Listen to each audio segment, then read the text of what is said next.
আমি শুধু ভাবি, কার্লো আনচেলত্তি তখন কি ভাবেন? এরকম ম্যাচের শেষ সময় যখন এত উত্তেজনা, এত রোমাঞ্চ, সবকিছু হারানোর এত তীব্র আশঙ্কা, তখনও তিনি টাচলাইনের পাশে দাঁড়িয়ে ঐরকম নির্বিকার থাকেন কিভাবে? ঐরকম ভাবলেশহীন তিনি কিভাবে থাকতে পারেন? তিনি কি ভেতর থেকেই জানেন তার কোনো না কোনো শিষ্য ঠিকই তাকে বেইল আউট করবে, ঠিকই দলকে জিতিয়ে নিয়ে আসবে? আমরা কতবার রিয়াল মাদ্রিদে কার্লো অ্যানচেলত্তির এই ম্যাজিকটা দেখেছি। কতবার চ্যাম্পিয়নস লিগে এই ম্যাজিকটা আমরা দেখেছি। ঠিক সেটাই এখন আবার দেখলাম বিশ্বকাপের মতো মঞ্চে ব্রাজিলের কোচ হিসেবে ডাগ আউটে যখন তিনি দাঁড়িয়ে। রাউন্ড অফ 32 জাপানের বিপক্ষে ম্যাচটাতে ব্রাজিলকে কি ভীষণ অগ্নি পরীক্ষাই না দিতে হয়েছিল। আর সেইখানটাতে ঠিকই ওই ট্রু রিয়াল মাদ্রিদের স্পিরিটটা এই ব্রাজিলে এসে আনচেলত্তি নিয়ে আসতে পেরেছেন। যেই কারণে রিয়ালে যেমন তাকে হয় ভিনিসিয়াস বা রদ্রিগো এই ব্রাজিলিয়ানরাই বেশিরভাগ ক্ষেত্রে অনেক ক্ষেত্রে আসলে দলকে শেষ হাসি হাসিয়েছেন। এই ম্যাচেও তো ঠিক সেটাই আমরা দেখতে পেলাম। ৯৬ তম মিনিটে গ্যাব্রিয়েল মার্টিনেল্লির ওই জয়সূচক গোল, যেইটা আসলে সত্যিকার অর্থেই কার্লো অ্যানচেলত্তির দলের একেবারে সিলমোহর করে দিল। একটা ফুটবল টিম আসলে তার কোচের টিম। কোচ যেমন টিম তেমনই হয়। কার্লো অ্যানচেলত্তি একজন ইতালিয়ান। ব্রাজিলিয়ান ফুটবল ইতিহাসে সেই আরো ৫০-৬০ বছর পর একজন বিদেশি কোচ। সত্যিকার অর্থে লং টার্ম ধরলে ১ম বিদেশি কোচ এই কার্লো অ্যানচেলত্তি এবং ডেসপারেট হয়েই ব্রাজিল আনচেলত্তিকে নিয়োগ দিয়েছে। বছরখানেক চলে গিয়েছে। আনচেলত্তির ব্রাজিল যে ঠিক আনচেলত্তির হয়ে উঠেছেন, সেইটা অত ভালোভাবে বোঝা যায়নি, যত ভালোভাবে বোঝা গেল জাপানের বিপক্ষে এই ম্যাচটাতে।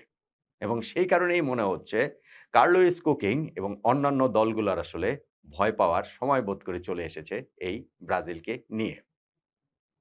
একজন কোচ খেলার গতি পরিবর্তনের জন্য অনেক কিছু করেন। আবার কিছু না করেও অনেক কিছু করতে পারেন। এই ম্যাচটাতে কার্লো অ্যানচেলত্তির আমরা ২ টা রূপে দেখেছি এবং দেখেছি নেইমারকে তিনি কিভাবে সামলেছেন। এই ম্যাচটাতে নেইমার না থেকেও প্রবলভাবে ছিলেন। ব্রাজিল ম্যাচ খেলেছে। প্রথমার্ধ চলে গিয়েছে পিছিয়ে থেকে। সেকেন্ড হাফে ৯০ মিনিট চলে গিয়েছে ১-১ সমতায়। ইনজুরি টাইমে ৬ষ্ঠ মিনিটে গিয়ে ব্রাজিল গোল দিয়েছে। ১০০ মিনিটের সময় গিয়ে ম্যাচের শেষ বাঁশি বেজেছে। নেইমারকে আনচেলত্তি মাঠে নামাননি। তারপরও আমি বলছি নেইমার না থেকেও এই ম্যাচে প্রবলভাবেই আসলে ছিলেন। ব্রাজিল যে এই ম্যাচটা জিতেছে সেইখানটাতে কার্লো অ্যানচেলত্তিই ব্রাজিলকে জিতিয়েছেন এবং সেইখানটাতে নেইমারেরও একটা রোল ছিল। কিভাবে সেটা? দেখেন আমি বলছিলাম যে আনচেলত্তি বা যেকোনো কোচের ক্ষেত্রে অনেক কিছু করেন এবং হচ্ছে গিয়ে না করেও অনেক কিছু করেন। আনচেলত্তির ক্ষেত্রে আমরা দুটোই দেখেছি এই ম্যাচে। অন্ততপক্ষে ৩-৪ টা ডিসিশন রয়েছে যেগুলো ব্রাজিলকে এই ম্যাচ জিততে সাহায্য করেছে। স্পেশালি সেকেন্ড হাফে যে ব্রাজিলের পারফরম্যান্স, প্রথম অর্ধতে তারা ১-০ তে পিছিয়ে ছিল। সেকেন্ড হাফে তারা যেইভাবে স্প্রিন্টের গতিতে শুরু করল, সেইটাতে আনচেলত্তিকে ক্রেডিট দিতেই হবে অনেকগুলো জায়গাতে। নাম্বার 1, যখন সাবস্টিটিউট করা হলো ম্যাথিয়াস কুনিয়াকে না, লুকাস পাকেতাকে তিনি ইনজুরির কারণে কন্টিনিউ করতে পারছেন না। ওই জায়গাটাতে কোচ এনরিককে নামিয়ে দিলেন। যেইটা খুব এক্সপেক্টেড অনেকের কাছেই ছিল না। লু লুকাস পাকেতা যেইখানে হচ্ছে গিয়ে তিনি মিডফিল্ডে খেলছেন, তার রোলটা হচ্ছে গিয়ে অনেক বেশি ক্রিয়েটরের। সেইখানে এনরিককে নামানো মানে খেলার ডাইমেনশনটা চেঞ্জ করা নাম্বার 1, এই কাজটা করলেন আনচেলত্তি। নাম্বার 2, সেকেন্ড হাফে ব্রাজিল অনেক বেশি উইডথ নিয়ে খেলেছে, অনেক বেশি উইং এর ব্যবহার করেছে। সেকেন্ড হাফে আমরা দেখেছি যে রায়ান রাইট সাইডে একেবারে টাচ লাইনের সাথে ছিলেন। লেফট সাইডে যেটা ছিলেন ভিনিসিয়াস জুনিয়র। ফার্স্ট হাফে ভিনিসিয়াসকে কিন্তু অনেক বেশি ইনসাইড চ্যানেলে আমরা দেখতে পেয়েছি। ফলে এইটা একটা ক্লিয়ার ট্যাকটিক্যাল চেঞ্জ ব্রাজিলের ছিল এবং সেইটাতেও আনচেলত্তি সফল হয়েছেন। সেকেন্ড হাফে আমরা কত ক্রস দেখেছি যে ২ সাইড থেকে জাপানের বক্সের মধ্যে পড়ছে এবং পরিকল্পনার জায়গাটা তো ঠিক সেইরকমই ছিল। ইনফ্যাক্ট ব্রাজিল যে গোলটা পেয়ে যায় সেইটাও ওরকম একটা ক্রস থেকে, একেবারে টাচ লাইন থেকে না, কিন্তু ওই জাপানের অর্ধের এই ইনসাইড চ্যানেল থেকে যেই ক্রসটা করেছিলেন গ্যাব্রিয়েল, আমি আগের ওই ভিডিওটাতে এটা মার্কিনিওস বলে ফেলেছিলাম ভুলে। গ্যাব্রিয়েল যে ক্রসটা করেছিলেন সেটা অসাধারণ বললেও কম বলা হয় এবং তাতে হেড করে গোলটা দিলেন কে? কাসেমিরো। ওই যে আমি বলছিলাম যে একজন কোচ অনেক কিছু করেন এবং না করেও অনেক কিছু করেন। এই না করেও কিছু করাটা হচ্ছে গিয়ে ক্যাসেমিরোকে মাঠে রাখা। প্রথমার্ধটা ক্যাসেমিরোর গেছে যাচ্ছে তাই। একটা হলুদ কার্ড তিনি পেয়েছেন। ব্রাজিল যেই গোলটা কনসিড করেছে সেইখানে জাপানের ওই প্লেয়ারকে তিনি রাখতে পারেননি। তার ৩৪ বছরের পা তার ওই দৌড়ে গিয়ে তাকে ধরে রাখতে মতো অবস্থাতেই আসলে ছিল না। ফলে এইখানে যখন হলুদ কার্ডের একটা হয়ে গেছে, লাল কার্ডে ঝুঁকে আছে, ব্রাজিল পিছিয়ে আছে এবং জাপানের খেলা অনেক বেশি গতিশীল। সেইখানে কাসেমিরোকে তুলে নেয়াটাই ছিল স্বাভাবিক। অথচ কাসেমিরোকে তিনি মাঠে রেখে দিলেন। যেটা বললাম যে কিছু না করেও অনেক কিছু করা।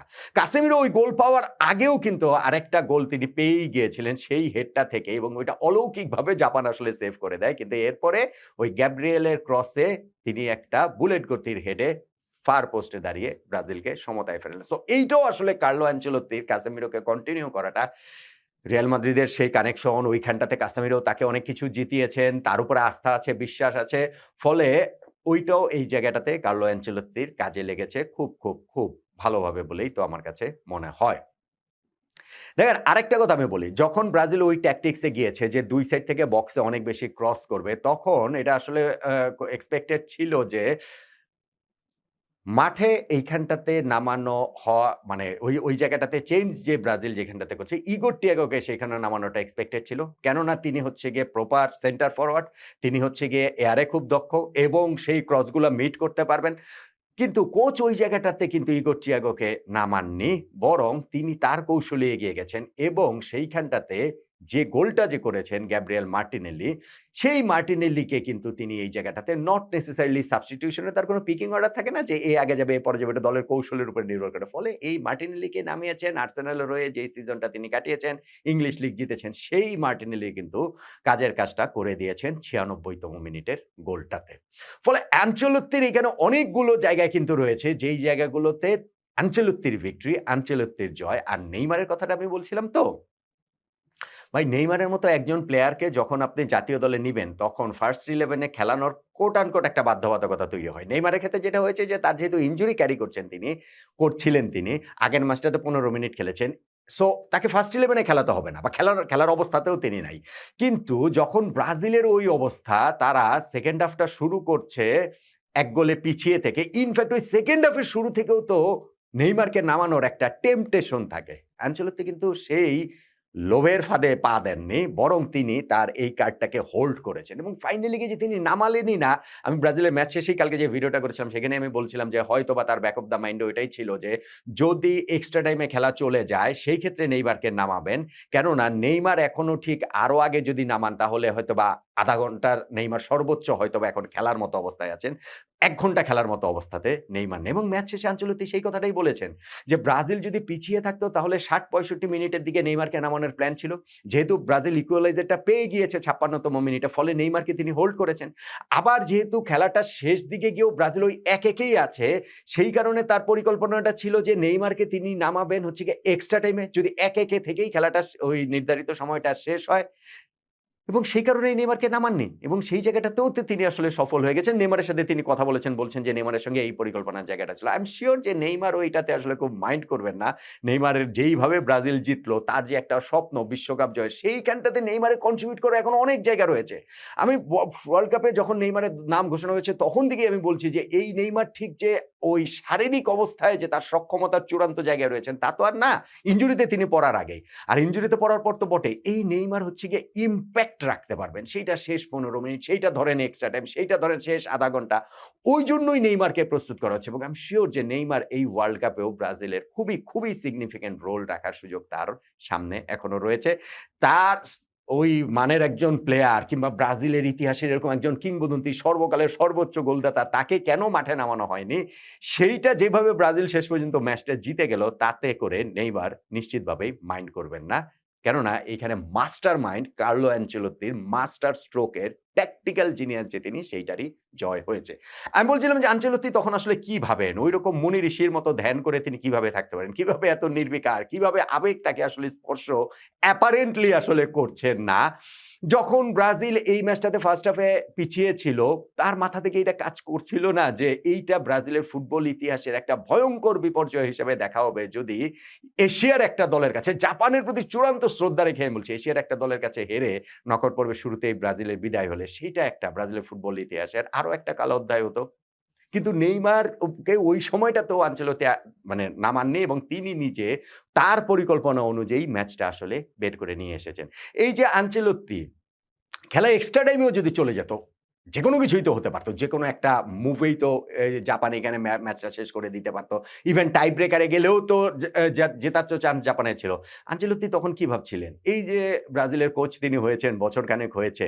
চুক্তি তার ব্রাজিলের ফুটবল ফেডারেশন বাড়িয়েছে ২০৩০ সাল পর্যন্ত। যদি নকআউট পর্বের শুরুতেই ১ম ম্যাচটাতে রাউন্ড অফ 32 তে এশিয়ার দেশ জাপানের কাছে হেরে বিশ্বকাপ থেকে ব্রাজিলের বিদায় হতো। তাহলে কি ওই ২০৩০ পর্যন্ত আনচেলত্তিকে আসলে সময় দেওয়া হতো? ২০৩০ না, এই ম্যাচে হারার পরেই কি আসলে আনচেলত্তিকে সেই সময়টা দেয়া হতো? এইগুলা কি তিনি ভাবেন? নাকি তিনি জানেন যে তার শিষ্যদের কাছ থেকে কিভাবে সেরাটা আদায় করে নিতে হয় এবং শিষ্যরা তাকে টাইম অ্যান্ড এগেইন সেই ডেলিভার করেই, যেইটা আমরা তার ক্লাব ক্যারিয়ারে সবসময় সব ক্লাবেই দেখেছি এবং এই ম্যাচটাতে ব্রাজিল যেভাবে জিতল সেইখানটাতে রিয়াল মাদ্রিদের কার্লো আনচেলত্তির ট্রু স্পিরিটটা এই ব্রাজিল টিমের মধ্যে সেইটা দেখা গেল।